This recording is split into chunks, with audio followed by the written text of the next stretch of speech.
Hey everybody, it's Brian Nemhauser, Hawk blogger here in beautiful North Shore of Oahu. My last night here, and I have no idea how well the internet or the video or audio is going to hold up, but we're going to try this. So with me to start our wonderful show is Nathan Ernst. Welcome aboard, Nathan. How you doing? Pretty good, pretty good. I'm here from, I think, still snowy Bothell. A little bit of white out there on the ground still. Something to welcome you back tomorrow. I'm looking forward to it. You know, I have a history of missing the snow in Seattle. I had a trip to Japan for business a few years ago, and there was like a blizzard. You guys got like 10 inches or something. Like, I love the snow. So I'm a little disappointed it happened while we were away. I heard somewhere that this is like the seventh white Christmas Seattle has gotten since they've been measuring it or recording it. So you missed out on a once in a lifetime Christmas type environment here. Don't worry about it. That's okay. This was pretty special. I'll give you guys a little, I don't know, there's a little bit of sunset left. But it's an amazing spot here. Fellow Hawks fan who runs this rental and has been a great host. So, yeah, my first time actually on the North Shore. It is super choppy out there. Like the surfers have been having a great time, but my kids are not. They're not safely going into into that water. But we found some good spots around here, so it's been a great trip. Little different place to celebrate the holidays for sure. So Nathan, besides wishing you a Merry Christmas and Happy Holidays, I have to ask you. I found myself totally open to whatever the outcome was going to be heading into that Cowboys game this past weekend, and I think, if I remember right, we signed off last week and we said we all talked amongst ourselves for a few seconds and said, yeah, we didn't talk about the Cowboys game. And I think I said, they don't have a chance in hell. I think that's what I said. How did you feel about that game going into it? And what was your reaction watching it? Yeah, I think you said they don't have a chance in hell, and I said they're going to get demolished. Uh, which, what a difference KJ Wright makes, I guess. I don't know. My silver lining from the Rams game was that, I didn't have to care anymore. Which, Mm-hmm. just when I think I'm out, they pull you right back in. And it was, I would honestly be a lot more excited and happier about this if they looked a little better. They did not look like a team that was, poised to make a playoff run if they happen to get, the help they need. And so it was great. And I'm honestly really, obviously I'm really excited about the potential for playoffs and stuff. It'd be really weird not to have them go to the playoffs this year, but I don't feel really any better about the team. So it kind of feels like, they're just setting up to go down to LA maybe in the playoffs and get killed by the Rams again, which I'd love to have the shot at the rematch, but I can't say that I think that it's going to go, a lot better for them. You know, interesting. I'll walk you through my kind of arc, personal arc with that game. So, as I said, I didn't think they had a chance in hell. I thought, looking at the numbers and looking at the way they played, that Dallas offense is super powerful when Zeke's in there. And I know, Nathan, maybe you and I will have a chance to get into this a little bit. You believe, and I know Ben Baldwin, or whatever his true name is, believes that running backs do not matter and that they have no value. But I'm not quite on that train. We can talk okay, about the running game and stuff. I'm not quite on the running backs don't matter train. okay, all right. We'll make that a Benism. I know Ben's a fan of the show, so hopefully he's tuning in and getting a smile out of this. But when Ezekiel Elliott's played for the Cowboys, their offense has been stellar. When he hasn't, it hasn't. There was a pretty stark contrast between the two, and there's other variations, variables at play, but I think that's a pretty big impact. And look, I didn't expect Bobby Wagner to recover as well as he did. They were saying he was feeling as good as he's felt in like a month, and that was kind of weird. I guess I'm glad that happened. He certainly looked more spry, and then KJ Wright was great, and they were motivated. I mean, I think it's hard to say it about this team, but they've generally always been motivated. They didn't seem either talented enough or motivated enough in the Rams game, which is weird considering it's basically for a division title. And after watching them go through that game against Dallas and win pretty handily, they were in control of that whole game, and they had one of the worst offensive performances in Seahawks history and had more penalty yards than offense, and they still dominated the Cowboys on the road. I can't help but think, like, if they did match up with the Rams again in the playoffs, I absolutely know this is not a Super Bowl team. I'm not going to bring that kind of stuff up. But could they beat a team in the playoffs? Maybe. I mean, if the 2010 Seahawks could beat the Saints in the playoffs, then, could this team rise up? Maybe. I do wonder if a young Rams team could get a little too full of themselves after that game and just assume that they could walk over the Seahawks, and maybe that would work out well for Seattle. Yeah, I mean, they beat them once. They were healthier then. But, I mean, that obviously the last game that they played in Seattle was not representative of how these teams match up. They're not going to win 44-4 or 6 or whatever the hell it was, 44-3 or 6 or whatever. But you just got to get into the playoffs. Anything can happen. You never wish on injuries on a team or anything, but Goff could get hurt, Gurley could get hurt. Stuff happens. I don't think they're going to beat the Rams in LA a second time, but they did it once, and you never know. So at this point, it's just about getting in. Jeff Simmons, welcome to the show, dude. Sorry I'm late. I had Uber issues.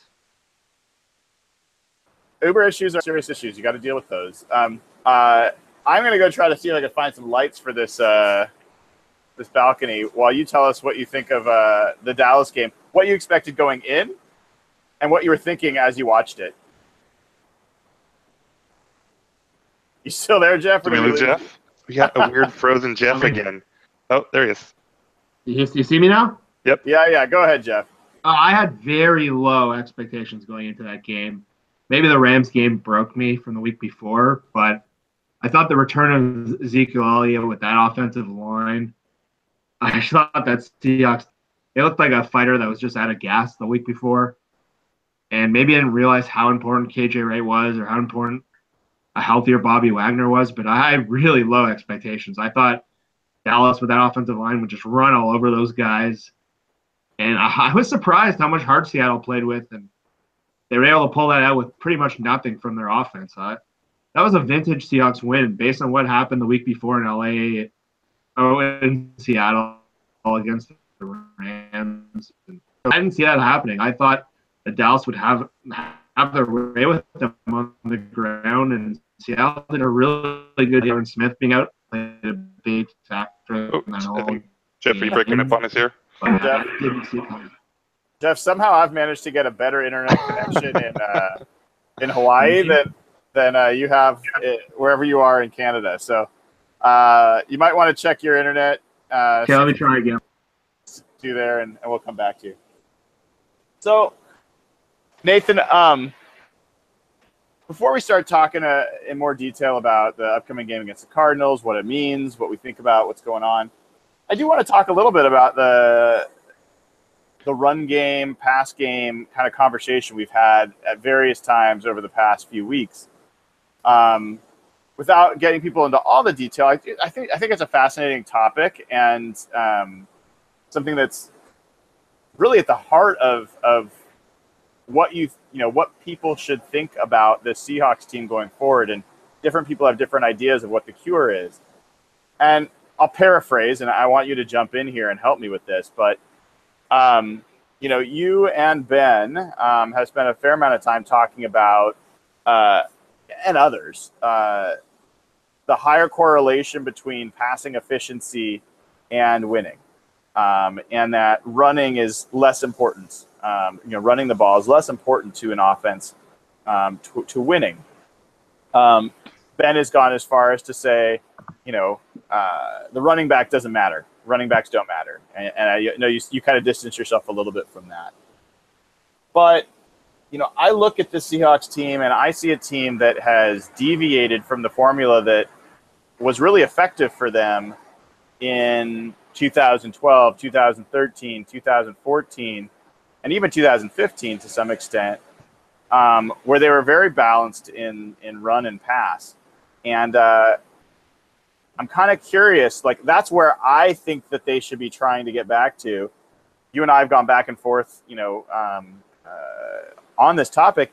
Could you explain a little bit for folks that don't understand all the scientific data about what leads you to feel like actually the Seahawks should be passing more than the 55% or 57% or whatever it is at this point in the year?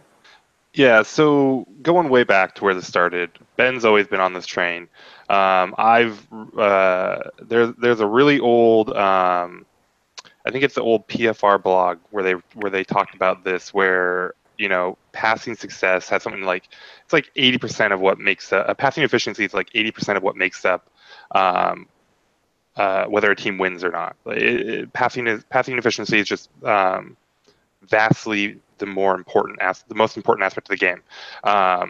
And we can talk about this more a little bit later too if we want to get into it. But something to consider there is passing efficiency takes into consideration, of course, how well you pass, but also the opponent's passing defense. So defense is very much a component of this, but it's usually just talked about as passing efficiency.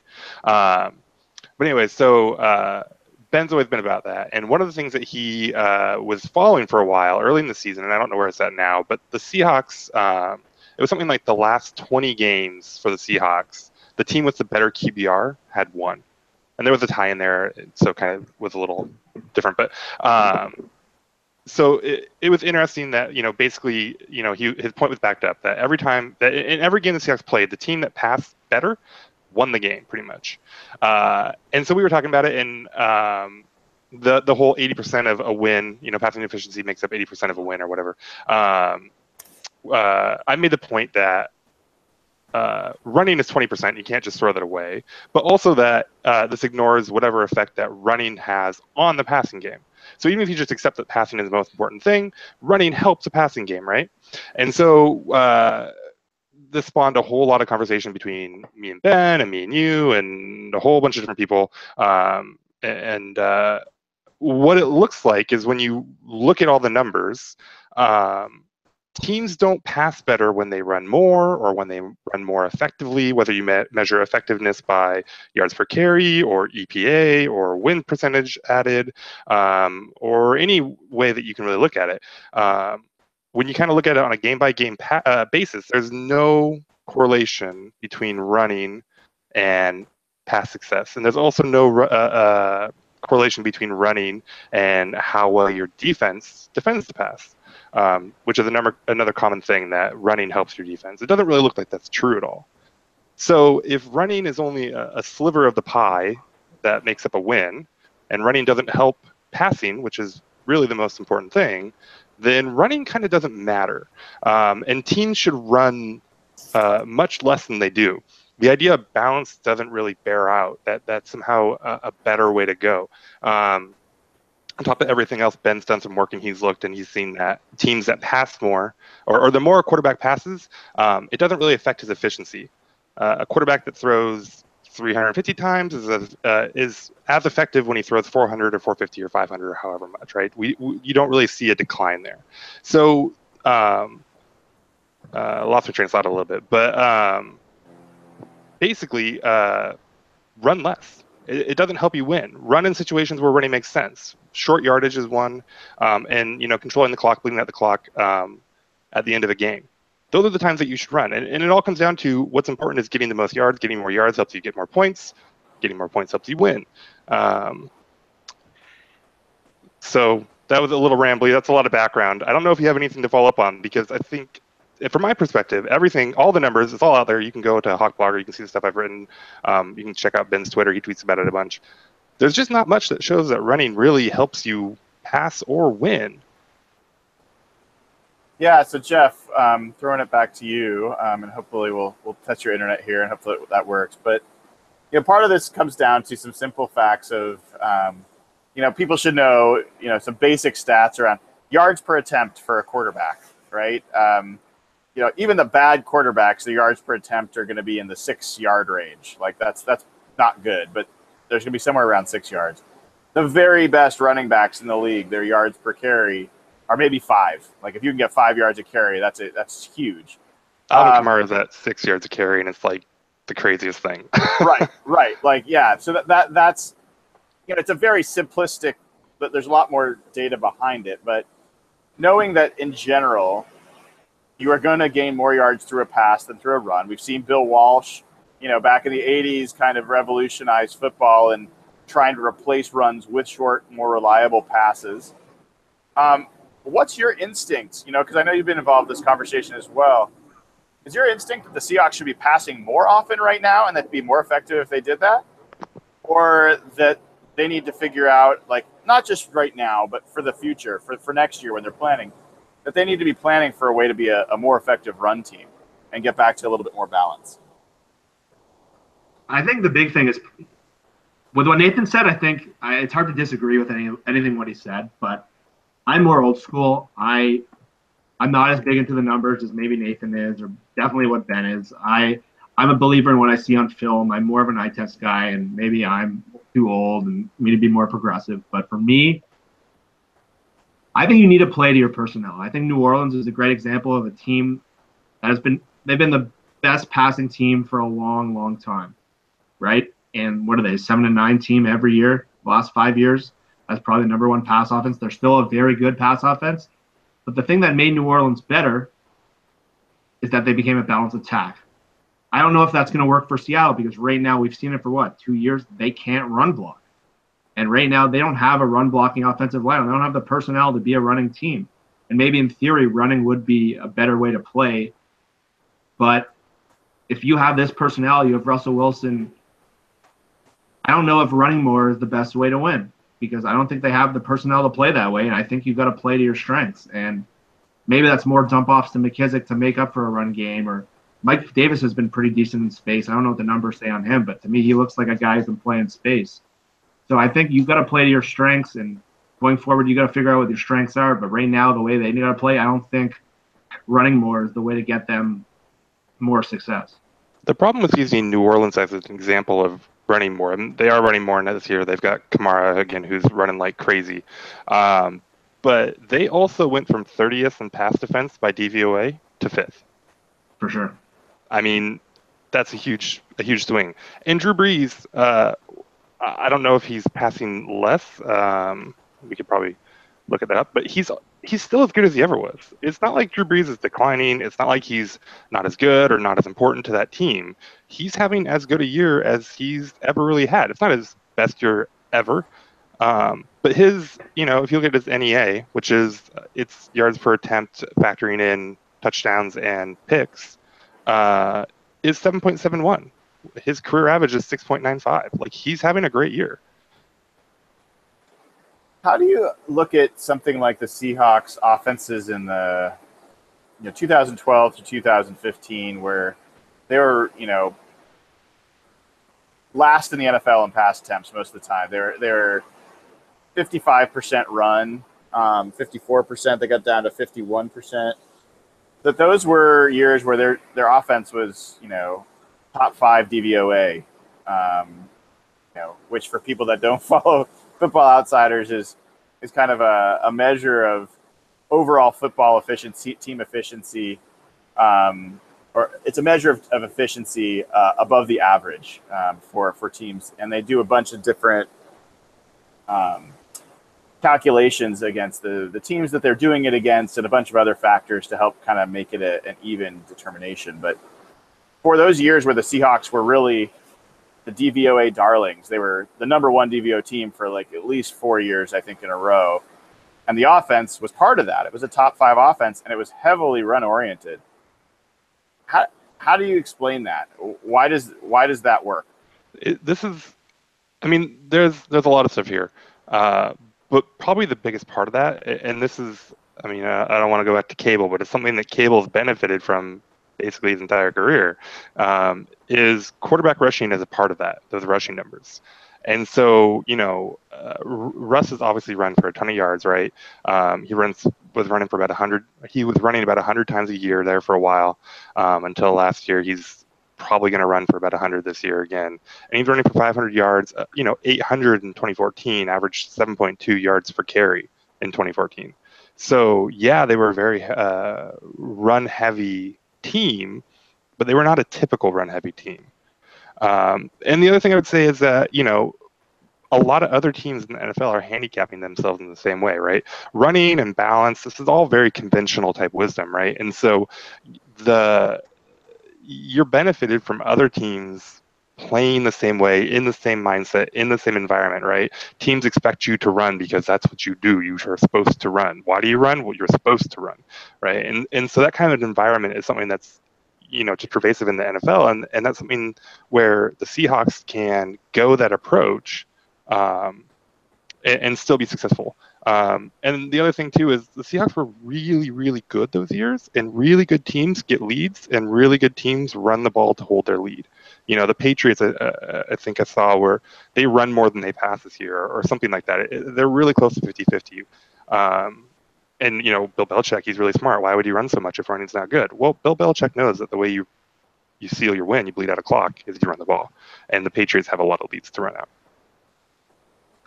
Back what I was saying before, playing to your strengths, Seattle was a really good run blocking team in those days with Unger, and Sweezy was a much better run blocker than he was a pass pro guy. And Okun was a very good left tackle, and Carpenter can run block, and Breno was a much better run blocker than a pass protector. With Marshawn Lynch at running back, those teams were built to run the football. But Seattle in 2017, I don't think there's any evidence they are. Yeah, there's a couple of things there, Jeff. Like, on one hand, absolutely like you, where it's not about the numbers for me. There's a style of football that I prefer to watch, and that I think that I enjoy, like the character of a team to have. I think there's a toughness that comes from being able to run the football. And I think there's for lack of a better term, emasculation from being run on. I mean, just look at that Rams game. There's nothing that you feel more helpless than when your team can't stop the run. Because if your team can't stop the run, there's really no reason to pass, right? Like, so there is some logic in this that I haven't quite nailed, but you're breaking up there. I'm just searching for something to fit my point of view. So part of it, I should instinct, and the other part of it is Pete Carroll's formula work when he's got an offense that works the way he wants it to work, and a defense that works the way he wants it to work, and absolutely his defense is all geared towards limiting explosive passes, and it's about limiting quarterback efficiency. It's 100% built to do what I think Nathan's been talking about.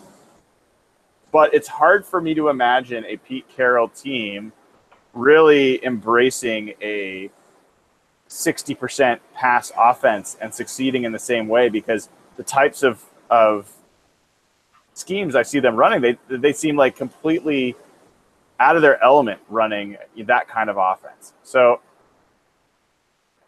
is your answer to that, Nathan, hey, well, we need a different coach then? I don't think you need a different coach. You might need a different offensive coordinator.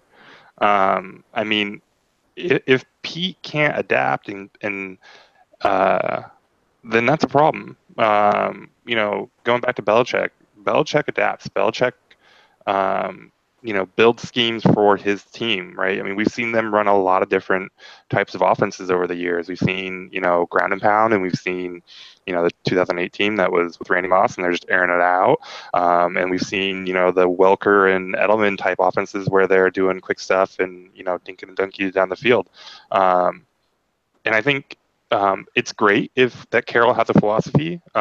It's really great that Carroll's philosophy is centered around, beating the crap out of a quarterback and making his life really hard. It's great that his, something that he talked about a lot for a long time, and you don't hear it as much anymore, is he was really big on, you got to make the game easy for the quarterback. You got to make it easy for the quarterback. That's great. Make it easy for the quarterback, right? Making it easy for the quarterback isn't running necessarily, but yeah, find ways to make it easy for the quarterback. But this team is where this team is, and if he can't, build to its strengths, then he's part of the problem. Okay, so you say, I think what you're saying there, if I'm putting those two pieces together, is you think the strength of this team is passing, and that they should build. That should be the fulcrum. That everything should revolve around building around Russell, really, right? Like they should scheme for Russ right now. If they want to build something else, I probably won't agree with a lot of that. Like, I hope they don't spend a first-round pick on a running back. That'd be silly, right? And stuff like that. But if they have a certain type of offense that they want to play, I don't really mind them building for that. But you have to, I guess use the wrong word, not building. You have to scheme for your strengths now, right? You have to scheme for the team you have now. And they're not doing that at all, right? I mean, they don't. That's fair. That's fair. So, Jeff, I mean, I think what I'm hearing Nathan say, two different points, and Nathan, you can correct me if I'm missing these, but one of them is, hey, right now, forget future. Right now, your strength is Russell Wilson in the passing game. The running game's terrible. Stop trying to run the ball. Just build around Russell. Yeah. It's good to hear your take on that. And then the second point is, I think a little bit more, you're not quite coming out with your hot take as much as you could, Nathan, but I think what you're saying is, yeah, if Russell's the guy, build around pass going forward, and Pete either needs to change his philosophy, or you get a different coach who is more with the times. Those are the 2 points I'm hearing. Yeah. Jeff, what are your thoughts on those 2 points? Well, I think Nathan's kind of agreeing with what I'm saying. Is I think you got to play to your personnel, and right now the personnel in Seattle isn't a power run football, and I think there are ways to emulate the run, whether that's using McKissick in space or using Russell Wilson in unique ways. But right now they're just trying to run that conventional offense and having their guys win one-on-one routes. And I know Nathan talked about this today on Twitter. If you look at the film from last week, there aren't a lot of guys getting open. So you got to wonder, are they scheming their personnel correctly? And I don't have a problem with that. I think that's a very fair view of this team. And offensively, there's way too much talent for them to be so underwhelming or mediocre against someone like Dallas, who's not a very good defense. That's a defense that can be exposed, and they were barely productive all game against. But I do wonder, like, is there evidence that Russell Wilson can be better as a more volume passer?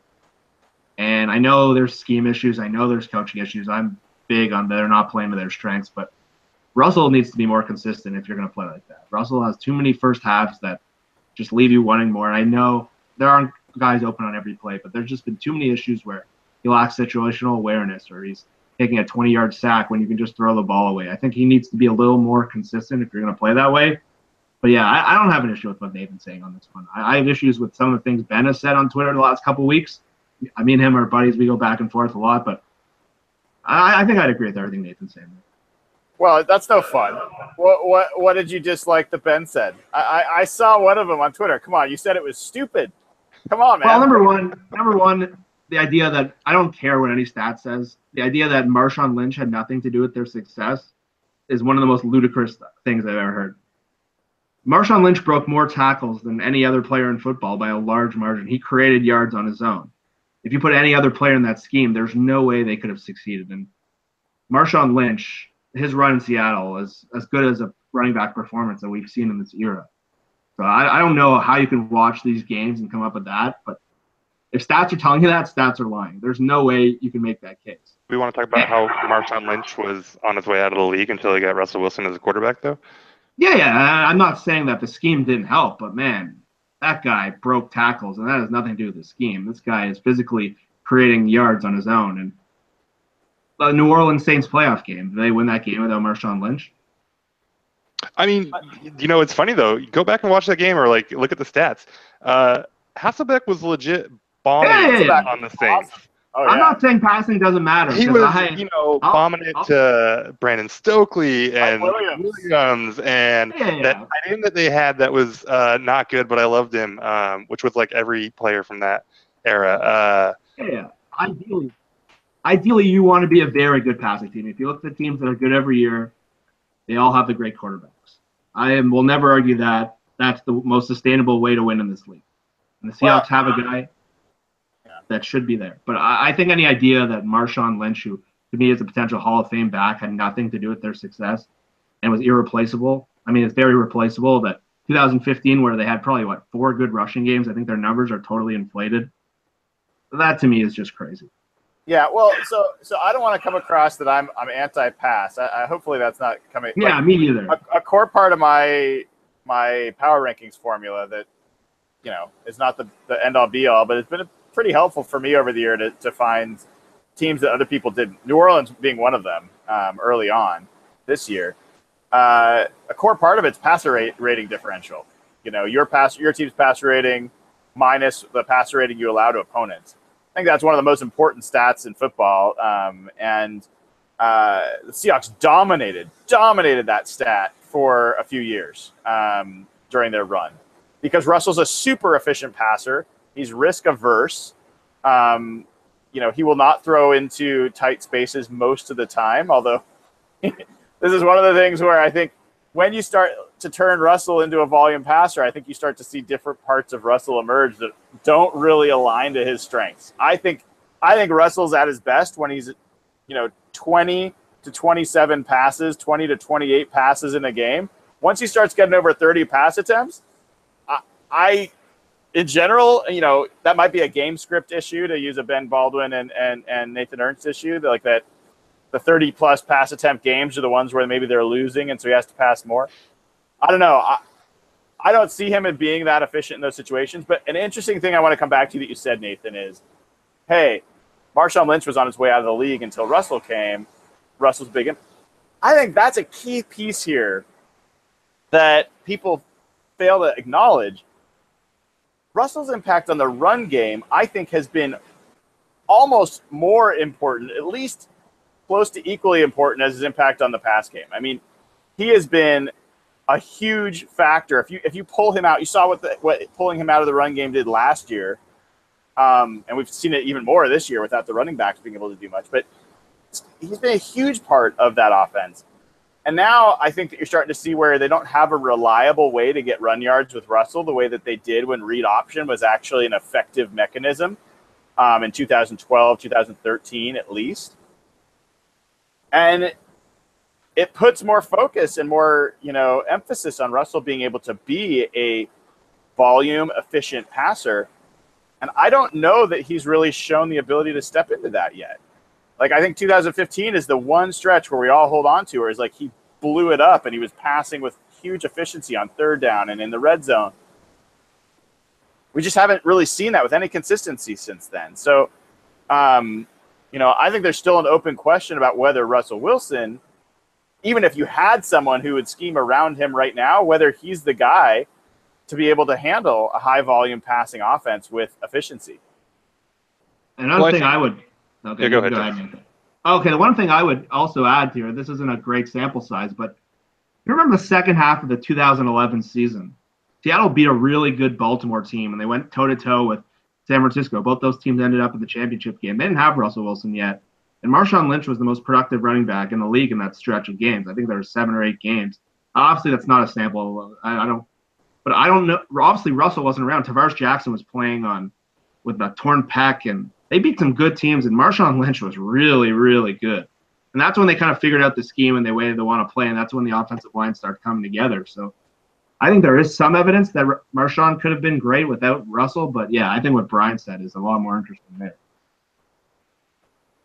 I mean, talking about Russell being a volume passer, this offense is not designed to be a volume passing offense, right? I mean, they're running the same stuff that they were running when they had Marshawn, and they wanted to run it and take, shots downfield and stuff like that. So I don't think any quarterback could be great in this offense at volume or, not better than Russell has been. Russell's been very good, so I don't want to say he can't be great, but I mean that's a limitation, especially when you want to pass more and more. But he hasn't been bad at times with volume either. He passed 49 times against Tennessee. He threw for 373 yards and 4 touchdowns. He passed 39 times against the Giants. He threw for 334 yards and 3 touchdowns. 41 times against Houston. He tore that game up. 32 times against Arizona. That was a pretty good game for him. And against Philadelphia, he threw 31 times, 3 touchdowns. I think that he could be even better in the right scheme. And he's hampered. And I think that showed up a lot against Dallas. There's a lot of talk about Russell. And I know Pete said he needs to be more consistent. And the team passed for 60 yards. I've watched that Dallas game over and over and over and over again, and I am not seeing where Russell was the problem in that game, So I wouldn't be afraid to put Russell in, a Sean Payton offense or a McVay offense or a Shanahan offense or a Mike Leach offense. He's going to be fine no matter where he plays. Yeah, I mean, I think so. When I've seen Russell most effective with passing is we've seen the 2-minute drills, we've seen end of games when they're down, right? And in some of those situations, I think you're getting a different defense than you normally get. I think there's also a situation there where Russell is more, I think, in command of what he's doing at the line of scrimmage. There's a more limited set of plays that they go through in those situations. And you see Russell, what other things you see? You see Russell run more aggressively, scramble more aggressively in those situations. He doesn't hold back in that. And I generally see Russell more willing to check the ball down in those situations. Like something I regularly see Russell do is ignore or at least bypass swing passes or dump offs to shorter receivers that are open, or running backs that are open for shorter gains, looking for the bigger chunk play. I saw it time and again against Dallas as well, where there's guys open a few yards in front of him or wide open to his right, and he's looking down the field. I think that I don't know. You'll have to show me those plays. I don't see those plays. Are there a couple? Yeah, I mean, he wasn't perfect, but this idea that there were just guys running free underneath is, I don't agree. All right, that's one I'll have to spend some time on because I see it. I mean, I see it every single game. I mean, every game. He does not want to throw a swing pass, especially to the running backs out of the backfield. That's not something that's a comfortable part of his game. And I'm not saying it's Russell's, that it's him deciding that himself. He very well could be coached, hey, do not take what the defense is giving you. We want to push the ball downfield. We value deep throws. And, I shared with you guys some numbers earlier, like the Seahawks this season, 7% of Russell's throws have been over 30 yards, depth of target, which is like more than twice what it's been in the past years. They're throwing like not just deep, but like super deep. A lot of them are over 40 yards downfield. No matter how good of a quarterback you are, those are not the most efficient, passes you're going to make. They're not ones that are easy to complete. Nobody completes more than 40% of, a pass that far down the field. So, anyway, I'm looking for patterns of when Russell has been able to be put in a situation where he's effectively passed in high volume. And I'm just not sure I've seen the repeatable, reliable situations when that happens yet.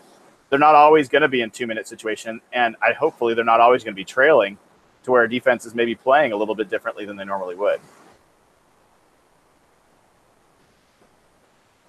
Yeah, I mean, it's hard to go back. I feel like Russ passed a lot in that second half of 2015, but, he's throwing for, going back and watching or looking at the stats from the end of 2015, insane, completely insane. Yeah, MVP numbers, no doubt about it.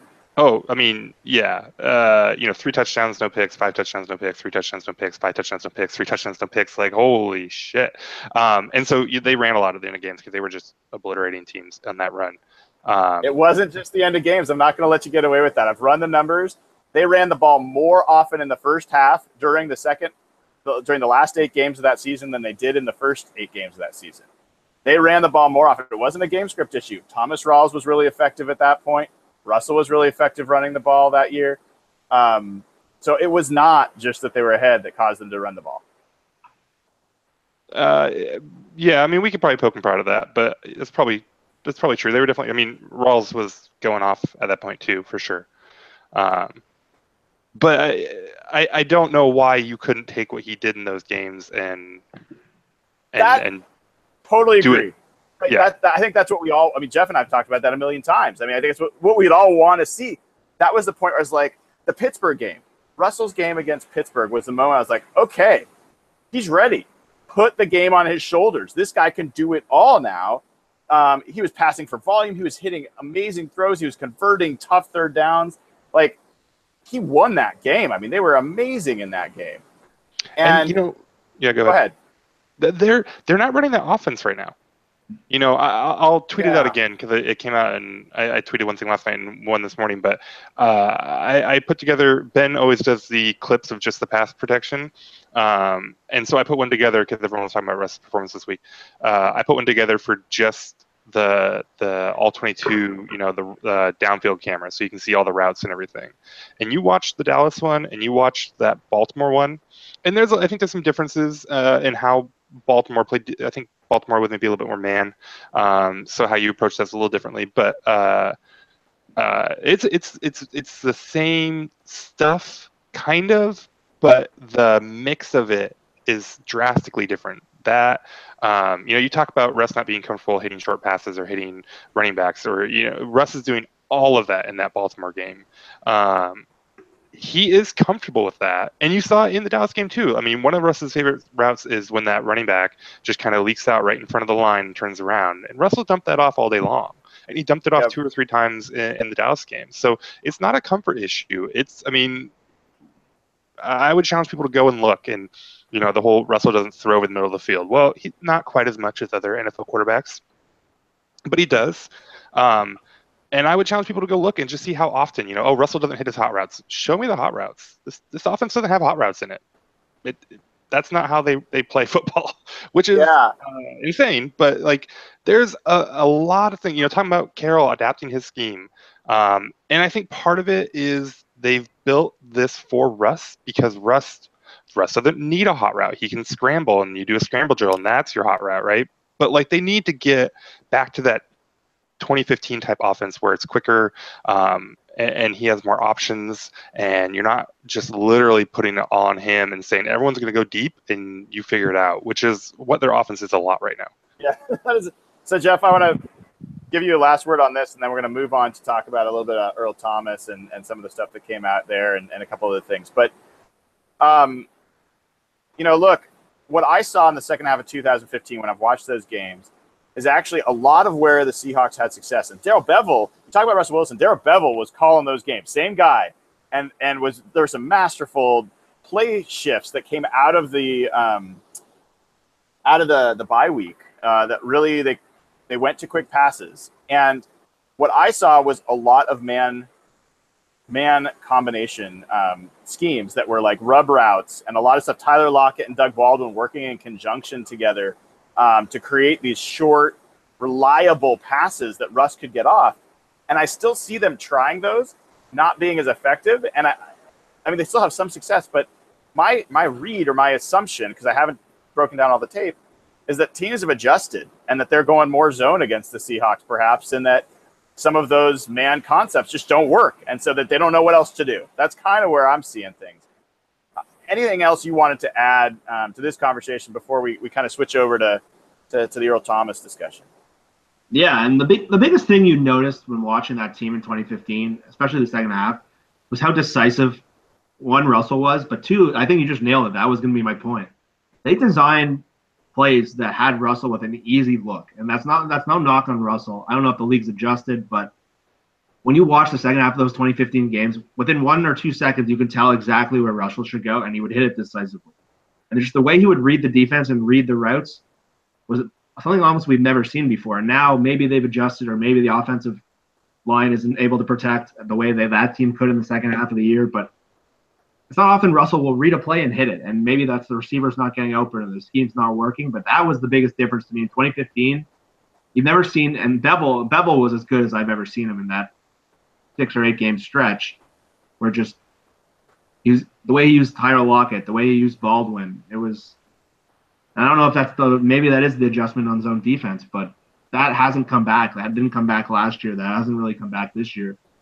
And I do stand with Nathan where I think Bevel isn't doing a good enough job to put schemes around to take advantage of their personnel. I've been saying that all year. But yeah, to me, the biggest difference from that year to this year is guys were getting open within 2 seconds, and that was a scheme issue and maybe a coverage issue, but that hasn't come back.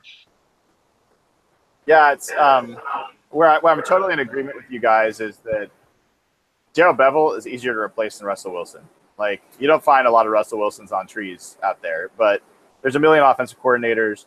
There's a lot of new schemes, a lot of new thinking. Darrell Bevel's had a lot of kicks at the can, and whether or not it's his fault or not, like people want to blame, the team just hasn't succeeded, and the way these things work is you've got to move the parts that you can. Personally, I mean, I wrote it after the Super Bowl 2014, well, technically 2015. I wasn't sure that an offensive coordinator could ever really recover from that game and that play and have the guts to really call the game the way it needed to be called after that. I think that I know that this is unpopular with a lot of people, but to me, that was a fireable offense, and Pete Carroll would never, ever fire his coach. He is so loyal to his coaches to a fault. And for all the things that I think are great about Pete Carroll, I think one of the things I don't is I think he has a blind spot for coaches. The one time he proved me wrong is Jeremy Bates, where Jeremy Bates had one too many 4th and 1 30-yard fade routes to, whatever that guy's name was. Anyway, but he fired Bates and he brought in Bevel. I do think that they should be looking at a new offensive coordinator. I think they've got to figure out something that would allow them to succeed more. We have seen offenses go from ineffective to effective just by changing the offensive coordinator. We've seen that plenty of times. So I think I agree there. I want to move on a little bit, to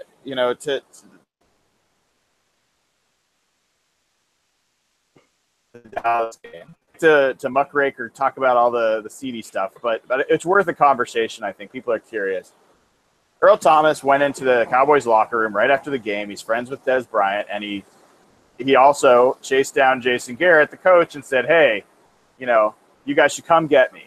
And then he stood behind it in the Seahawks locker room and said, "Yeah, I didn't really mean right now. I meant when the Seahawks kicked me to the curb, they should come get me." People flipped out. Like, a lot of people flipped out, didn't like this at all. And Richard Sherman came out later. I don't know how much it's related, but, I'm guessing it's somewhat related. And came out with a tweet that said, "Hey, for all the fans, hey, we're 1 win away from another 10-win season. For all the fans that, turned on players in the team, shame on you." So I'm going to start with you, Jeff, since Nathan and I have been going back and forth a lot. What was your reaction to the Earl Thomas story, and what did you think of the Richard Sherman tweet? I didn't have much of an emotional reaction to the Earl story for a couple of reasons. One, I know Davis Sue tweeted this out this week, and I had heard this.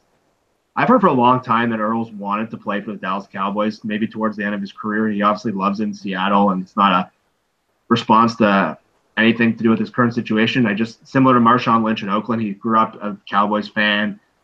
He played football in Texas. He grew up in Texas. I think that's always – and I think what's happening after that Rams game is everyone started to think about the future of the Seahawks. I know we talked about it in our show last week that Earl might not be back next year. Michael Silva wrote about it. It was a talk on sports radio last week in Seattle.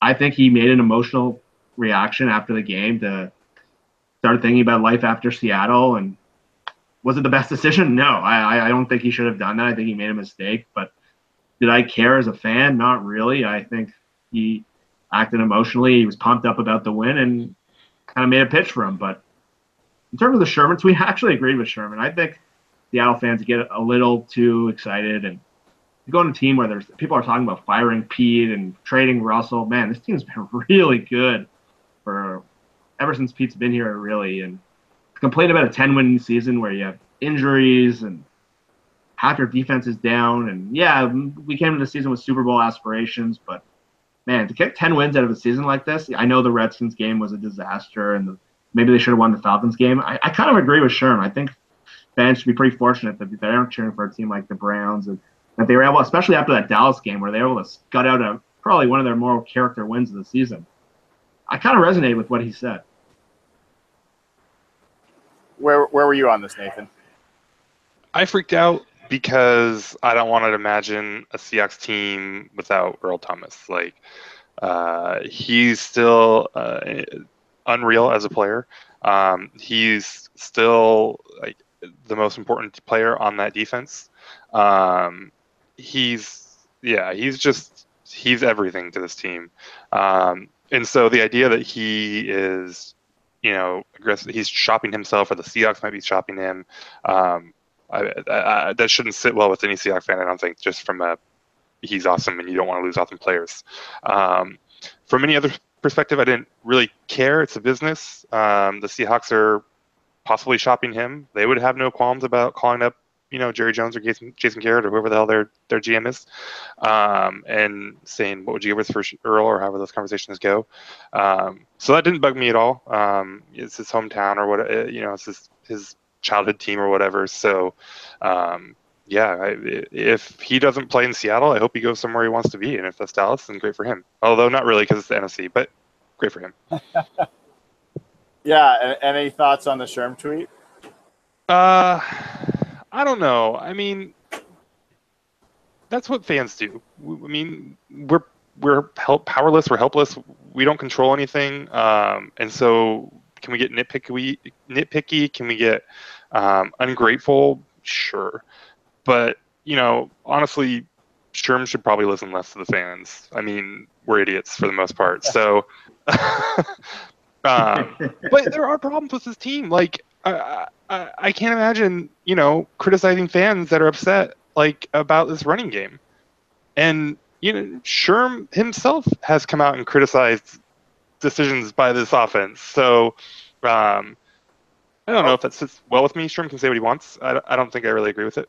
Let me put a more pointed example, and I'm not sure that this is what Sherman was referring to. But let's assume this happened. Let's put a chain of events together that Earl Thomas, who's a friend of Sherman's, close friend, put something out in the media that a lot of fans did not like. Felt betrayed. Were like saying a lot of stuff to Earl, about Earl. There's a pretty negative, sophisticated, tactful discussion as we've had so far on the topic. In that case, when someone's being attacked personally and he's a friend of yours, I mean, would you, in that situation, understand why someone might come out and say, hey, if you're turning on a player, screw you? Yeah, I mean, from that perspective, totally. Yeah, Earl's given, I mean, all these guys that suit up for the Seahawks, right? I mean, they give their bodies, right, for our entertainment. So from that perspective, for sure, I get it. I still think Sherman should listen less to the fans and maybe not sweat it so much, but, fans should try to be less of an idiot most of the time, and some people can be really awful. So, yeah, we all can, and it's interesting.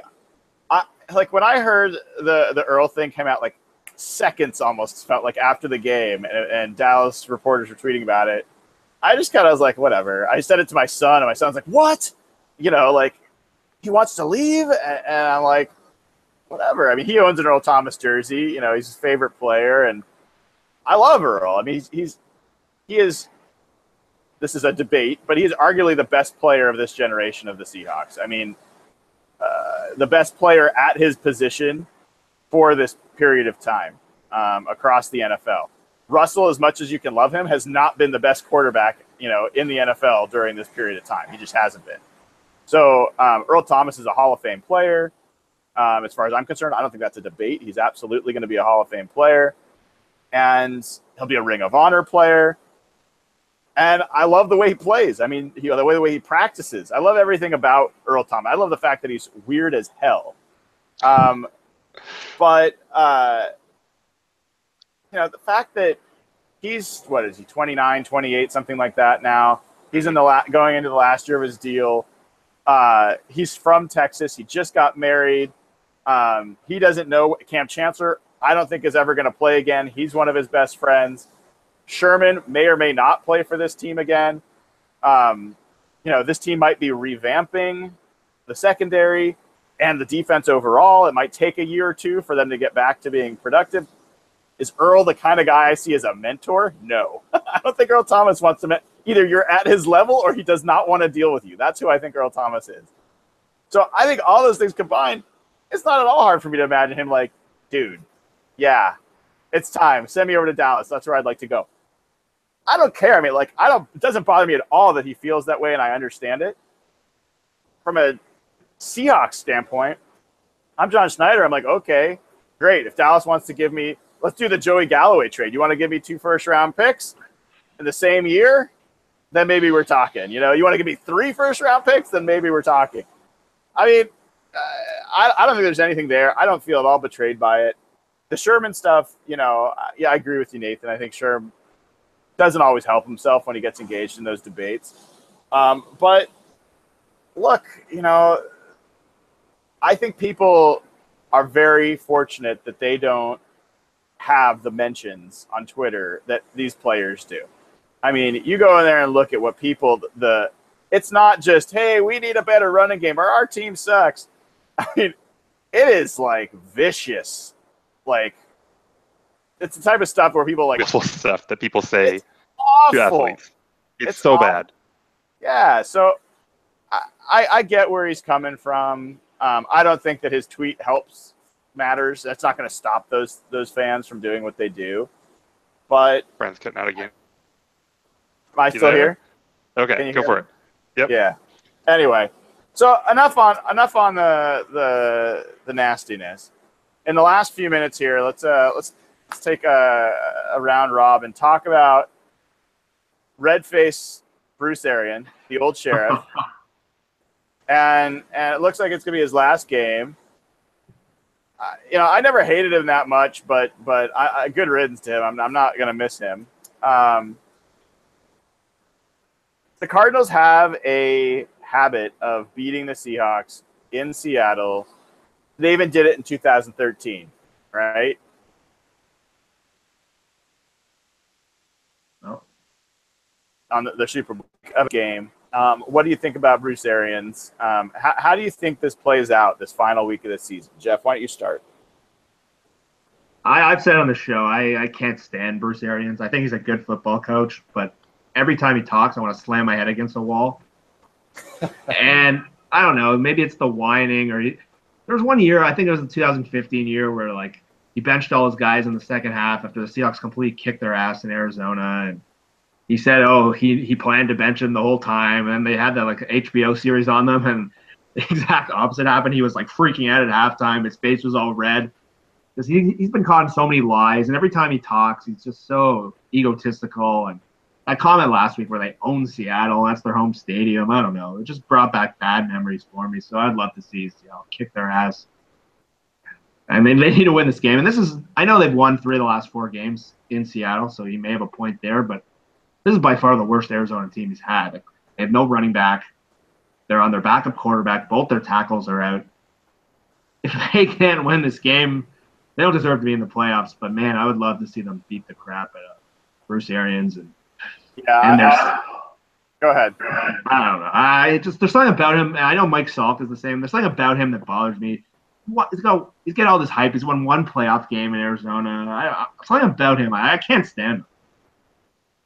Yeah, and Nathan, Jeff was ripping on Arians and the Cardinals. He's like, they got no running game, which I know matters. But I will point out Kerwin Williams, who's their third string essentially running back at this point. They've had David Johnson, they had Chris Johnson, they have Kerwin Williams, they had Andre Ellington, Adrian Peterson. In all of that, Kerwin Williams still has more rushing yards than any Seahawks running back by 150 yards. I mean, that's crazy. He's got like 350 yards. He averages like 3.5 yards a carry. He's a horrible running back. Horrible. And he would dominate it's almost like the running Seahawks. backs don't matter, huh? I don't know. I don't know how those wires connect at all, but anyway. John's pretty good.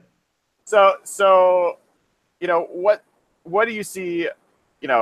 What do you see happening in this game? And Jeff made the comment, if they can't win this game, they don't deserve to be in playoffs. I don't think the Seahawks deserve to be in the playoffs either way. I'll just put my hand up and say that. I don't think they're a playoff team. I would be happy if they got there, but I don't think they're good enough to be a playoff team. What's your take on this game and the Seahawks in the playoffs? Yeah, I mean, this has, I don't know. I'm still scarred from last year's game against the Cardinals, and so I'm pretty nervous about this one. But at the same time, I agree. Like, this is not a team that deserves to be in the playoffs. This is not a team. When we talked about this earlier, I don't think they're going to do anything if they get there. It honestly might just save them some embarrassment of losing in LA to the Rams. So I don't know. I would love to send Arians out on an L, though.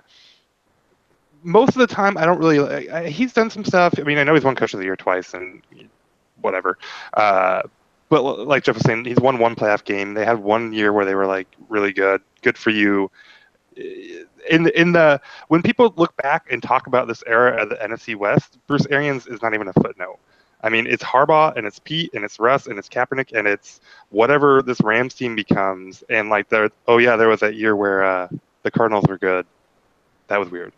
So they came up here and they beat Seattle, so he's got some room to talk. But this whole thing about how Seattle, it's their home turf or whatever, dude, just you're in the process of quitting. Just chill out and come up here, do your thing, whatever. Leave because you're kind of a dick and your players probably hate you, and let's just be done with it. Yeah, I like that. I mean, I think he's certainly run that team in a way that when he leaves, he will not be able to pull the Jeff Fisher comment and say that he set them up for this success that came after. I mean, Carson Palmer probably is retiring. Stanton's a piece of crap.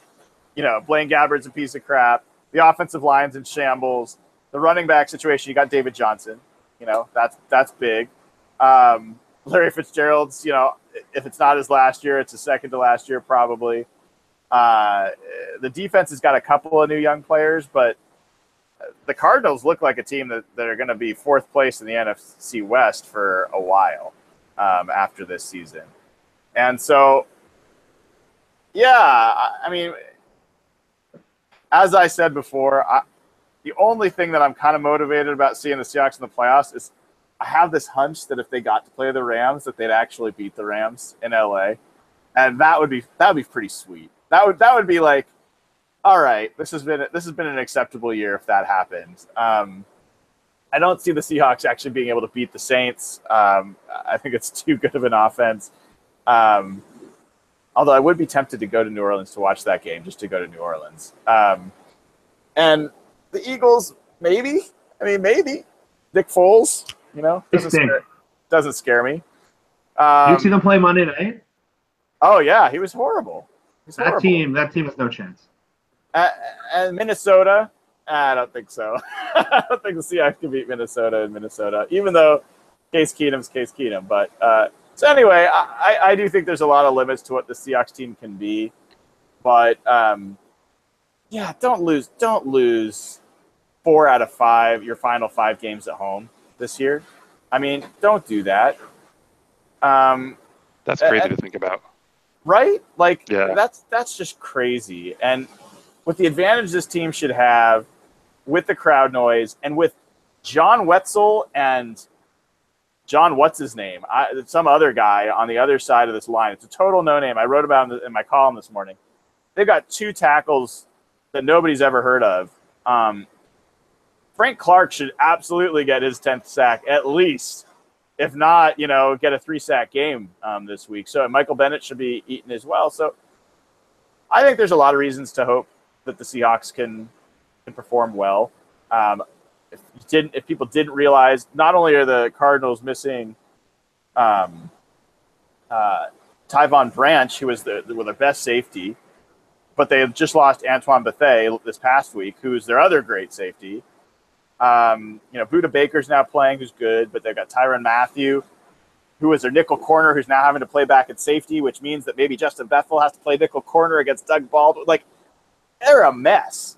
And it would just be great. I think that we're going to see a Bruce Arians come out and pull out all the stops. We're going to see onside kicks and fake punts and all sorts of bull. And I just hope that Brian Schneider, the special teams coach, doesn't get owned again by another special teams guy doing something crazy. Be prepared. It's so obvious that Arians in his last game is going to do all sorts of crazy crap. Be prepared. I kind of wish Arians would bring in Fisher as like a special consultant for the week. And just Why? really He was effective. Then we'd lose. Then we'd lose. Well, I mean, I don't know. There's something like, the what are those, like, evil villain gangs or whatever. Put Arians and Fisher on a, yeah. There was a great tweet, and I can't remember who said it, but I retweeted it, that said they read the quote, so Jeff Fisher's quote about the fact that he set the Rams up for success, or that he left them in a position to be this successful. He said, person said, I read that quote 7 to 9 times. I was like, perfect. Such a perfect troll. John Fraley said he gives them about 7-9% of the credit for the current Rams team, which was also very good. Yeah, it was good stuff. Good stuff. All right, fellas. Well, I'm going to run and enjoy my last few hours here before I got to head back to Seattle. But thank you. And whatever happens, let's get together next week and talk about what's next for the Seahawks. I've got one request before we go. Yeah. When you go to publish this, can you go back and find when I made the prediction that Jimmy Graham was going to catch 10 touchdowns and, like, edit that in, like, right here, where we can just, see that, like, you look all the way back there, like week 5, I think it was. You had like 1 touchdown, with 2 touchdowns at the time, and here we are, week 17, 10 touchdowns. That's good. I think that is legit. That's a legit prediction, and yeah. Came up a little short of what I told my son he would get. I thought he might have a 15-touchdown season, but that was in preseason. I came off that number pretty quickly after the first 2 weeks. So you get the gold star. Nice job there. Thank you. Hey, so let's let everyone know where they can follow you guys on Twitter. So Jeff, you're at Real Jeff Simmons. Is that right? Yeah. And Nathan, you're at Nathan E11.